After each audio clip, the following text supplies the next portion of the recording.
How do we know if a motion is adopted by a 2/3 vote? Well, with this video, you won't need a calculator and you won't need to do any fractions, but you will learn how to know instantly whether a 2/3 vote is adopted or lost. Before we get to that though, we need to understand when and why we take a 2/3 vote. In parliamentary law, most decisions require a majority vote, and you can click this video here to learn all about a majority vote. But right now, we're talking about a 2/3 vote.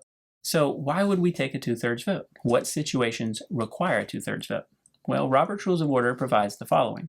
A 2/3 vote is required to adopt any motion that A. Suspends or modifies a rule of order previously adopted, B. Prevents the introduction of a question for consideration, C. Closes, limits, or extends the limits of debate, D. Closes nominations or the polls, or otherwise limits the freedom of nominating or voting, or E. Takes away membership. Robert's Rules of Order also provides an extensive list of particular motions that require a 2/3 vote. You can access this list in the back of Robert's Rules of Order in the tinted pages right before the index. Okay, so once you've identified that a 2/3 vote is required, is a 2/3 vote taken the same way a majority vote is taken? No. By default, a majority vote is taken with a voice vote, where the chair says, "Those in favor say aye." Then after listening for the response, the chair says, "Those opposed say no," and then the chair determines which side is louder. A 2/3 vote cannot be taken this way because it's simply not practical to discern by the ear whether there are 2/3 in the affirmative. So a 2/3 vote is taken by a rising vote or by a show of hands. For this, the chair says, "Those in favor, please raise your right hand." Hands down. Those opposed, please raise your right hand. Hands down. Now initially, this show of hands in a large meeting is not counted. The chair simply takes a quick look at the hands and determines whether or not there are twice as many in favor. In parliamentary law with voting, we always try the quickest, simplest approach first, and if that's not conclusive, we move on to the methods that take more time. So, can you determine a 2/3 vote in this way without even counting the individual hands? Of course you can.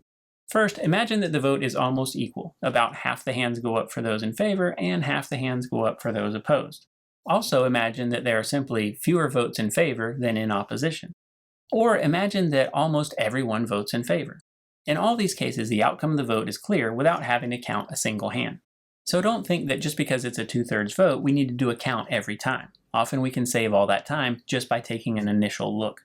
Now, in this example, I used a show of hands for simplicity, and many organizations use this method. However, it should be noted that the default method for taking a 2/3 vote is actually a rising vote, where members rise to their feet to indicate their votes. But experience has shown that many organizations find this constant standing and sitting to be tedious, and they opt for the much simpler show of hands.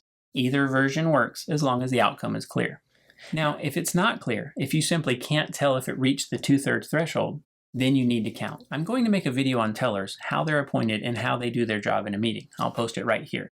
If you don't see that clickable tab there, it's not ready yet. If you want to be notified when it is ready, click the subscribe button. So once we have the vote count, how do we determine the outcome?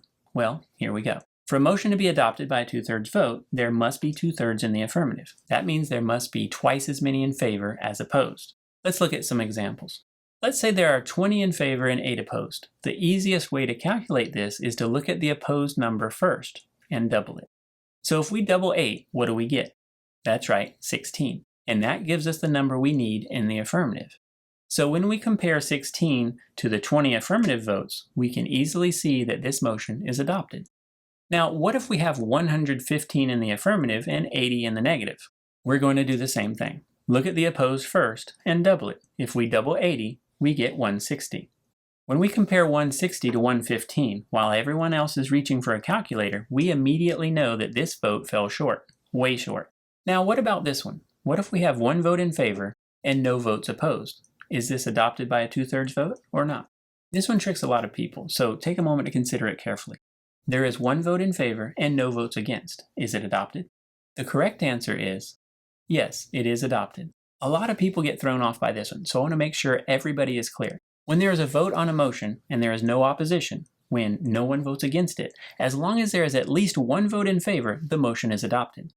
Okay, let's do another one that people get wrong about half the time, but I want you guys to understand it so that you'll always get it right. Let's take a look. Here we have 40 in favor and 20 opposed. Is this adopted by a 2/3 vote or lost? What is your answer? The correct answer is adopted. Some people miss this one because they think the affirmative votes have to be greater than the number we come up with when we double the negative. In other words, when we doubled 20 to get 40, they're thinking that the affirmative has to be more than 40.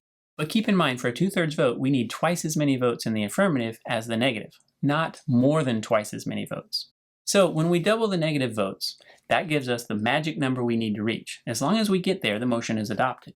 Please let me know in the comments if you have any questions or if there are any other topics you'd like for me to cover. Thanks for watching.